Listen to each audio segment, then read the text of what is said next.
The Brockton restriping project was one of the first projects defined in the city's bicycle master plan. How would you assess the completed project, and what can be learned as we move forward with similar projects? You know, as I've been out there walking the streets, I've heard it's 50-50. Some people like it, some people don't. Maybe that's about the best you can expect. But I have heard something that crosses over both of those sides, and I believe this has something to do with transparency, whether perceived or actual. And that is that many people feel like it was kind of a done deal before they actually had an opportunity to say something about it. Now, I'm a big cyclist. I race bikes. And I'll tell you, me and the guys that I ride with, we wouldn't ride on Brockton Avenue before, and we definitely won't ride on it now. And the reason is, cars can park there, whatever, you know, I realize it brings some additional benefits, but when car doors open and you're on a bike, you're going to the hospital.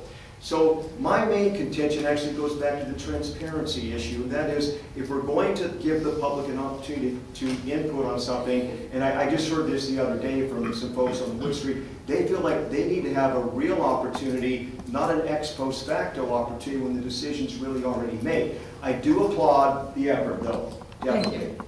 Mr. Gardner, Am I responding to the same question? you are responding to the question directly. Okay. For a minute. Yes, 1 minute. Yes, and then if Mr. Podgorski chooses to reply to your response, Got he has 30 seconds. Okay, thank you. I think the critics of the process are correct. The city got the grant, it was properly noticed and all those things, but there was not a lot of publicity that it was coming that allowed us to do the project. There were a lot of public meetings talk about how to use those grant dollars, what should the project look like, or should we even do it? We could have sent the grant money back. I think overall it probably was a good project. There are people who like it, there are people who really don't like it. I am not much of a bicyclist, although I own a bicycle. I would never have ridden Brockton Avenue before the project. I do occasionally ride it now. And personally, I find it safer for a car, because if you need to make a left turn, you want to make a left turn off of Brockton, you have that shared center lane to duck into and wait for braking traffic coming at you. Mr. Podgorski?